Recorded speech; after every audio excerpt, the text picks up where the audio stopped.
अस्सलाम वालेकुम दोस्तों, कैसे हैं आप।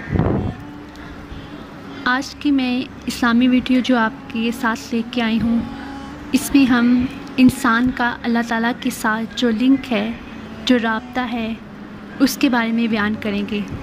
तो आज की वीडियो में मैं आपको बताऊंगी कि किस तरह से अल्लाह ताला और इंसान जो है वो आपस में महू गुफ्तगू होते हैं।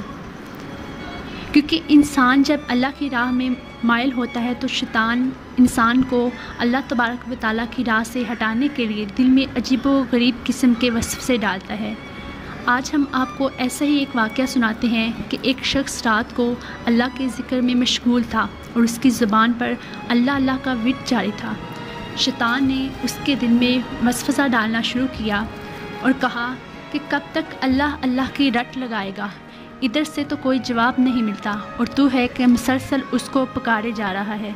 शैतान की ये बात सुन के उस शख्स का दिल टूट गया और वो रोते रोते सो गया।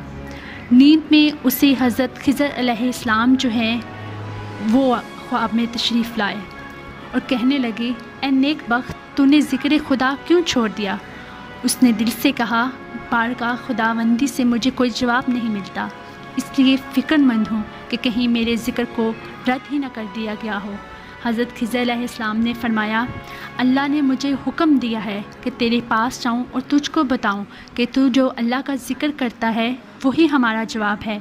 तेरे दिल में जो सोज़े गदास पैदा हुआ है वो हमारा ही पैदा किया हुआ है और ये हमारा ही काम है कि तुझको ज़िक्र इलाही में मशगूल कर दिया है। तेरे हर या अल्लाह कहने में हमारी एक लब्बैक पोशीदा है। जान जहलेज़े दुआए जज़ तोड़े नेस्त साइकाए या रब गफ्तांश दस्तूरे नेस्त, यानी एक जाहिल और गाफिल को सच्चे दिल से अल्लाह का ज़िक्र की तौफीक ही नहीं होती, क्योंकि या रब कहना इसकी आदत ही नहीं है। ये सुनते ही वो शख्स फूट फूट कर रोने लगा और अल्लाह पाक से माफ़ी मांगने लगा। मसनवी मौलाना रूम। दोस्तों, उम्मीद है कि आज की ये इस्लामी वीडियो आपको ज़रूर पसंद आई होगी। जज़ाकल्लाह।